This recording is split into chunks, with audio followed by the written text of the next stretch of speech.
લોકોની body cut થઈ છે. જે સાયન્સ શું છે?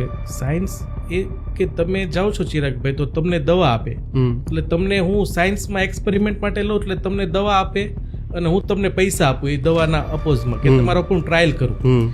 તો આજે આપણે 150 વર્ષ પહેલા જોઈએ ને તો લોકોની બોડી કટ થઈ છે, હજારો લાખો લોકોનું બલિદાન આપ્યું છે સાયન્સે. આજે આપણે અમુક સમુદાય કે અમુક ધર્મ બી જોઈએ ને કે જેના વડવાઓએ બલિદાન આપ્યું હોય ને તો આજ બી એ લોકોને એનું ખુમારી હોય કે અમારા વડવાઓએ આ કર્યું છે, એ આજે ખુમારી ન છોડી શકે, તલવાર ઉપાડી દેવી. તો આજના સમયમાં એ તલવાર ઉપાડવી ફિઝિબલ નથી, એમાં ઘણો બધું પ્રોબ્લેમ થઈ જાય. એટલે સાયન્સ છે ને એને બેકગ્રાઉન્ડમાં એટલું બધું એને સેક્રિફાઈસ કર્યું છે, લોકોને માર્યા છે, એક્સપેરિમેન્ટ કર્યા છે, ડેથ થઈ છે. એટલે સાયન્સ આજે નહીં, આજથી 50 વર્ષ પછી બી એ ક્યારેય નહીં સ્વીકારે કે લૂપ હોલ છે.